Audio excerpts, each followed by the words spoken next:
right, joining me now to break down some early best bets for Week 5's college football action and to recap the weekend that was is our guy, Brad Powers, running a little hot here, Brad. A second consecutive 4-1 week. Nice bounce back for you. How you making out today? Doing well, but you're only as good as your upcoming bet. So we'll see if we got a couple of winners this week. Let's go. Yeah, we will not dine out on that. Okay, let's start like we always do with your Monday appearance here on the show. What are your biggest takeaways from the weekend that was?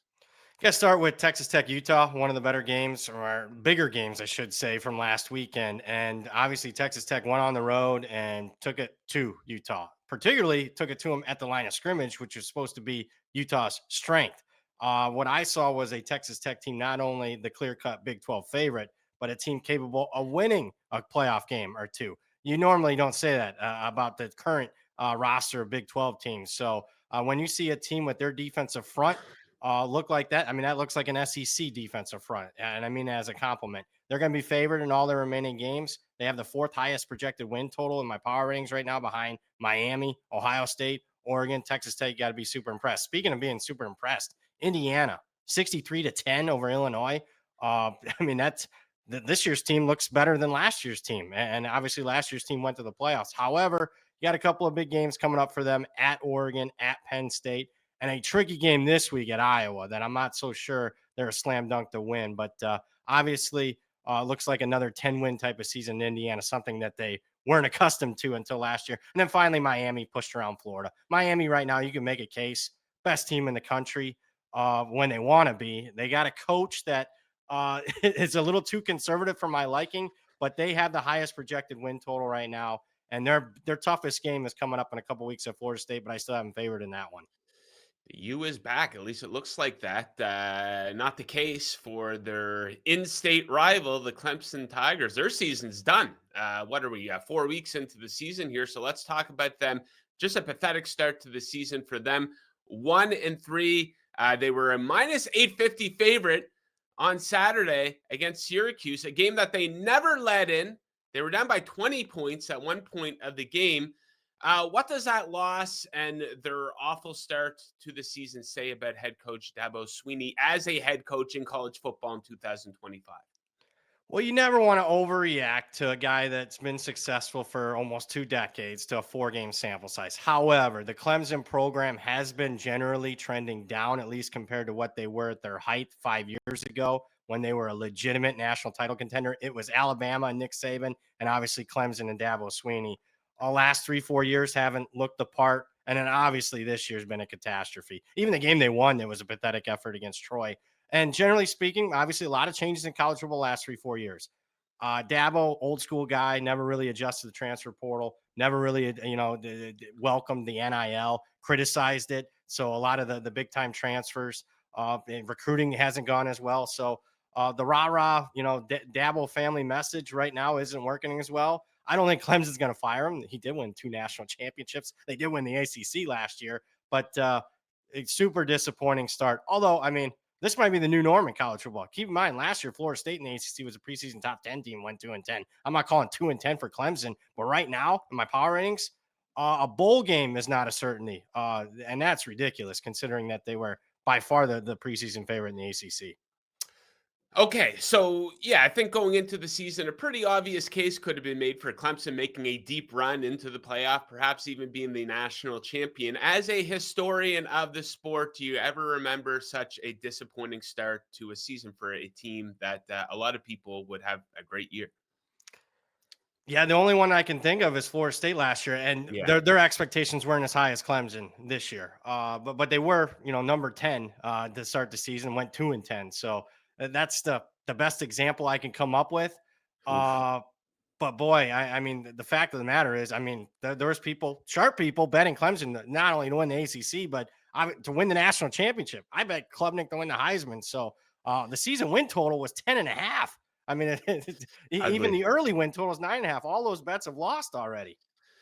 A complete and total disgrace. Okay, let's play a game of good bet or bad bet based on a couple teams that you mentioned off the top here. Let's dive into one of my favorite markets, odds to make the playoff. A couple of undefeated teams with plus odds to make the playoff. Let's start with Indiana. They have plus 180 odds to make the playoff. As discussed, they destroyed Illinois 63 to 10. They're favored by 7 this weekend against Iowa. Some big games though. Oregon after that, then Penn State later in the season. Good bet or bad bet? Plus 180 Indiana to make the playoff. I'm neutral on it right now, but I would probably lean towards bad bet because of those two games at Oregon and at Penn State where they're going to be a clear underdog. Also in the weeds a little bit. You know, 10 and you think a 10 and 2 Big Ten teams probably going to make the playoffs. I don't know if that's the case with Indiana because they had such a crappy non-conference schedule. They're not going to get the benefit of the doubt after last year. They made the playoff and didn't look good against Notre Dame in the playoffs. So I wouldn't be running the window to make this bet, especially because I don't think that they're slam dunk to win this week. I kind of lean towards Iowa on that one. Okay, Texas Tech coming off that great win against Utah in Utah, 34 to 10 on Saturday. By this week, schedule looks pretty favorable for them the rest of the way. Texas Tech plus 185 to make the playoff. Good bet or bad bet? I think it's a good bet. They're going to be favored in all 12 games. Doesn't mean they're going to go 12 and 0, but this looks like an 11 and 1 type of team. All right, I mentioned it earlier. Best defensive line in the Big 12. That's when you think Texas Tech for the last 2 decades. Plus, you're thinking offense can't play defense. Well, this year's team's different. I mean, keep in mind they went on the road last week up against it. Very tough place to play in Utah. Lost their starting quarterback. Had turnovers in the game and still came out looking great, looking like a clear-cut top 10 team. This is a good bet. I wouldn't be a bit surprised they run the table in the Big 12. There's nobody right now that I've seen, anywhere close to them. Yeah, I like that one quite a bit. Okay, before we get into your two best bets that you'll be giving out today, let's take a look at the Heisman odds board. This is all over the place. John Mateer's a favorite at DraftKings. Fernando Mendoza is favored over at FanDuel. Nussmeier's plummeting a little bit, despite posting a passer rating of 115 or better in all 4 of his games. 20 to 1 over at FanDuel for him. I kind of like those odds. What stands out to you on the Heisman odds board 4 weeks into the season? Well, generally speaking, I think this is a good week to diversify your portfolio because this is the week in college football where there's big games galore, and this will get the attention of your average Heisman voter. So, if you like a certain team to maybe pull an upset, or you like a certain team to take care of business, diversify the portfolio, but maybe sneaking in a Heisman bet because obviously when we're talking everybody at 10 to 1 or greater, there is no clear cut favorite.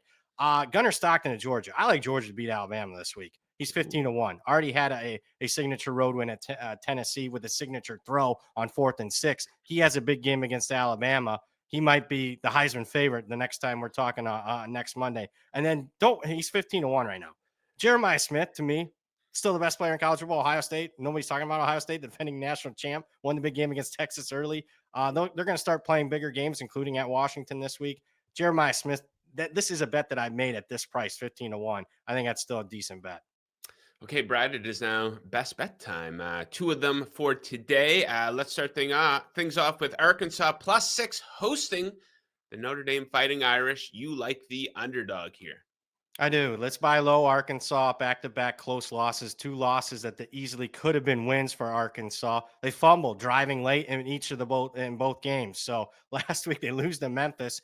They blew an 18-point lead in the game, and they're setting up to kick a field goal in the final minute. They fumbled the football. So this is a buy low where a team probably should be at least 3-1, if not 4-0. Playing against matching up well against the Notre Dame defense. That's the worst Notre Dame defense in a decade. Arkansas might be the best offense Notre Dame's faced so far, and which is bad news considering Notre Dame's defense is allowing 32 points per game. Let's take Arkansas +6, sprinkle a little bit on the money line here. Okay, next up, Appalachian State +17.5 taking on Boise State. And once again, you like the underdog. I do like the dog here, and I like the spot for the dog. App State coming off a bye, a misleading App State team as far as their last game against Southern Miss, where they had 3 turnovers at the goal line that obviously was very detrimental in their loss. They've also had a couple other misleading games. Turnovers have been their issue, even in a game against an FCS opponent. So I think they're better than their record, and their stats indicate. Meanwhile, Boise State, speaking of Notre Dame, they have a trip, the first time ever, to Notre Dame next week on deck.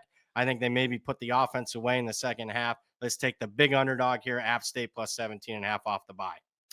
Okay, Brett, that does it for your appearance today. But of course, you will be right back with us on Thursday. Maybe add a couple more best bets. And of course, we're going to be jumping into all the big games. Beautiful looking schedule here, week 5 college football.